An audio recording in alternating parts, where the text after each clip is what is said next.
दीपा जी जब पढ़ रही थी तो ऐसे लग रहा था जैसे बांसुरी बज रही है। अब मैं जिस कवि को बुलाने जा रहा हूं उसको देख के ऐसे लगेगा जैसे बांसुड़ा बजने जा रहा है। अद्भुत कवि है साहब, पक्का शुद्ध 100% 24 कैरेट बनिया कवि। ये इधर हाड़ौती वाले, कोटा वाले, उधर दिल्ली वाले सबने आंदोलन कर दिया। बोले देश की 70% अर्थव्यवस्था इन बनियों के हाथ में। फौज में लड़ाई हो, यादव मरे, जाट मरे, गुज्जर मरे, बाकी सारी जातियां मरे, और पैसा सारा बनिया अपने टेंट में रखे। बोले बनियों को फौज में भर्ती कराओ। आंदोलन हो गया पूरे देश में। तो ये बनिया आदमी आगरे का बोला साहब मैं जाऊंगा फौज में भर्ती होने। साहब पहुंच गया। 3-4 दिन बढ़िया परेड वरेड करी, 15 दिन नौकरी करी। उसके बाद मेजर साहब के पास पहुंचा। बोले जय हिंद सर। बोले जय हिंद। बोले छुट्टी चाहिए। मेजर साहब बोले यार अभी तो तेरे को आए हुए 15 दिन हुए। बोले देखो साहब मैं बढ़िया आदमी हूं, मेरी वहां दुकान बंद है, मेरा नुकसान हो रहा है, मुझे छुट्टी तो चाहिए। आनंद लेना हाड़ौती वालों। तो मेजर ने सोचा कि यार ये बनिया है, बनिया आदमी डरपोक टाइप का होता है। बोले अच्छा ऐसा कर, ठीक है छुट्टी एक दिन की नहीं, तुझे पूरी 3 महीने की छुट्टी मिलेगी, पर एक काम करना है। बोले क्या काम? बोले पाकिस्तान को एक टैंक जीत के लाना है। बढ़िया फंस गया। 8-10 दिन बाद अगला आया, मेजर साहब के पास गया। बोले जय हिंद सर। बोले जय हिंद। बोले छुट्टी चाहिए। मेजर साहब बोले टैंक। बोले टैंक वो खड़ा। मेजर साहब ने देखा पाकिस्तान का टैंक खड़ा। बात में फंसे थे, 3 महीने की छुट्टी दे दी। 3 महीने अगले ने आगरे में बढ़िया दुकान चलाई। छुट्टी काट के गया। 15 दिन फिर नौकरी करी। 15 दिन बाद फिर आया। बोले जय हिंद साहब। बोले जय हिंद। बोले छुट्टी चाहिए। बोले टैंक। बोले टैंक वो खड़ा। मेजर साहब बाद में फंसे थे, 3 महीने की छुट्टी फिर दे दी। अगला आया, बढ़िया दुकान सेट करी। लौट के फिर आया, 15 दिन नौकरी करी। मेजर साहब के साथ सामने पहुंचा। बोले जय हिंद साहब। बोले जय हिंद। बोले छुट्टी चाहिए।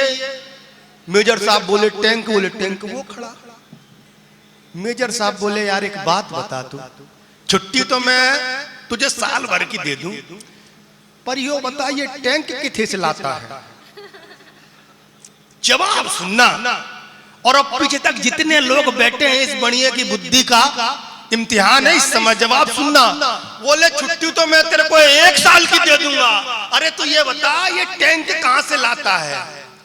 तो पवन आगरी बोला देखो मेजर साहब, हम बढ़िया के छोरे हैं, अपन लड़ाई वड़ाई में विश्वास नहीं करते।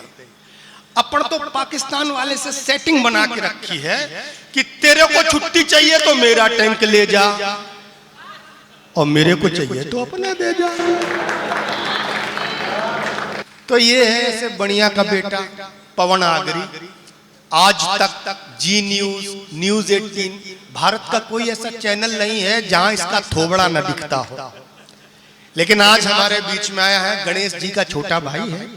मैं चाहता ये हूं कि ये जितने लोग बचे हैं इस बहुत प्यारे कवि को बहुत जोरदार तालियों से आमंत्रित करें। बहुत बहुत स्वागत करिए बहुत बड़े कवि भाई पवन आगरी का। बहुत बहुत स्वागत। मां शारदे को प्रणाम करता हूं, आप सबकी पावन उपस्थिति को नमन करता हूं। दीपा जी ने बहुत अच्छा पढ़ा। सबसे पहले तो मैं बहुत बहुत बधाई देना चाहता हूं। मेरी टिप्पणियों को ध्यान से सुनना। मैं नगर पालिका सुल्तानपुर के सभापति, पार्षदगण और जो इस कार्यक्रम की संयोजिका हैं दीपा सैनी जी, उनको बहुत बहुत बधाई देना चाहता हूं कि आपने हिंदी का इतना बड़ा कवि सम्मेलन कराया, साहित्यिक अनुष्ठान कराया। आप चाहते तो सोनू निगम की नाइट भी करा सकते थे, लेकिन आपको भी पता था कि इतने बजट में सिर्फ कवि सम्मेलन ही हो सकता है।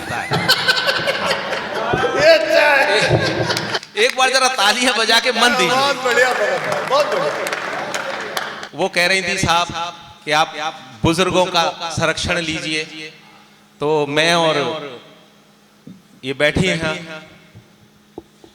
हम तो बुजुर्ग के बराबर में बैठे थे, केसरदेव मारवाड़ी, लेकिन ये शक्ल से ही बुजुर्ग लगते हैं। मुझसे कह रहे थे, बोले ये जो दीपा सैनी जी है ना, ये मुझे 1 घंटे से परेशान कर रही है। अरे मैंने कहा क्यों झूठ बोल रहे हो दादा, उन्होंने तो आपकी तरफ देखा भी नहीं है। बोले यही मेरी परेशानी का कारण है।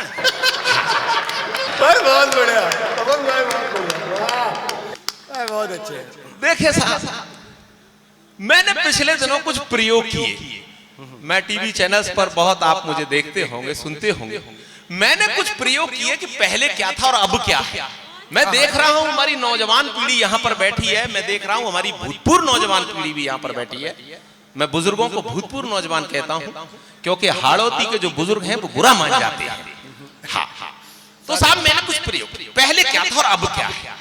जैसे साहब पहले किसी लड़के के बारे में यह पता लग जाता था, जब भी कोई सगाई संबंध की बात चलती थी और यह पता लग जाता था कि यह लड़का शराब पीता है, तो लोग आश्चर्य करते थे, हैं ये लड़का शराब पीता है। स्थितियां आज भी वही हैं। आज किसी लड़के के बारे में यह पता लग जाता है लड़का शराब नहीं पीता, तब भी लोग आश्चर्य करते हैं लड़का शराब नहीं पीता।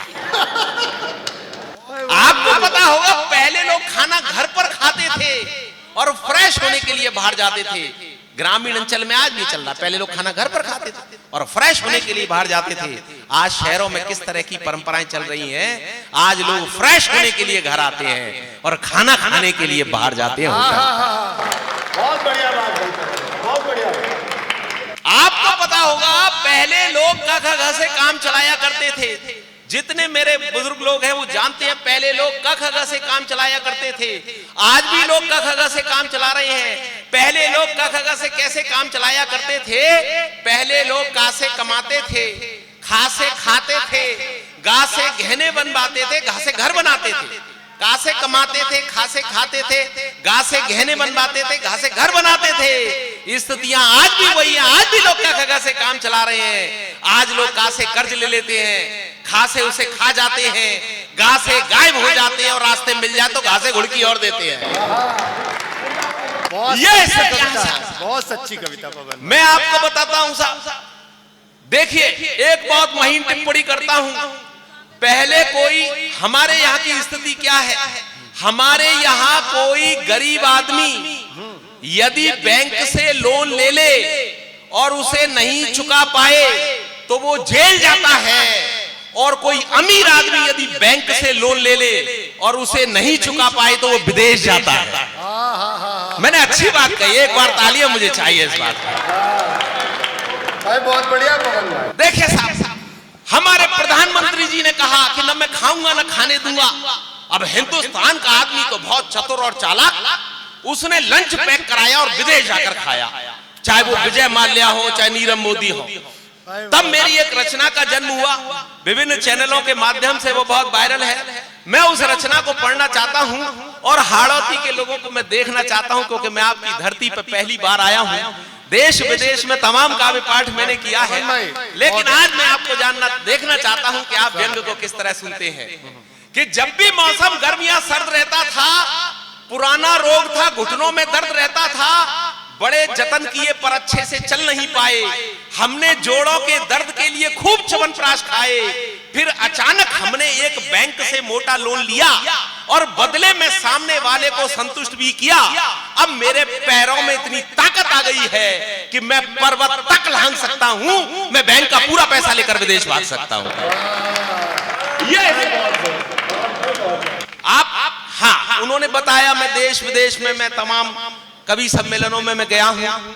अभी मैं पिछले ही दिनों बैंकॉक होकर आया हूं। आप चुप क्यों हो गए भैया? मैं कवि सम्मेलन पढ़ने गया था, आप क्या समझे? हालांकि जो आप समझ रहे हैं मैं उसी के लिए गया था। तो देखिए साहब, लेकिन जब कभी किसी देश में आप जाते हैं और वहां से लौट आते हैं तो स्थितियां, वो जो पूरा जो माहौल होता है वो आपके जेहन में रहता है। जैसे साहब मैं वहां से आ गया, बैंकॉक से लौट आया, 4, 5, 6 दिन तक मेरी वो स्थिति थी कि मेरे मोबाइल पे यदि मैसेज भी लिखा हुआ आ जाता था तो मैं उसे मसाज पढ़ने लगता था। हाँ, बात आपको समझ में आई हो तो एक बार तालियां बजाओ। हाँ,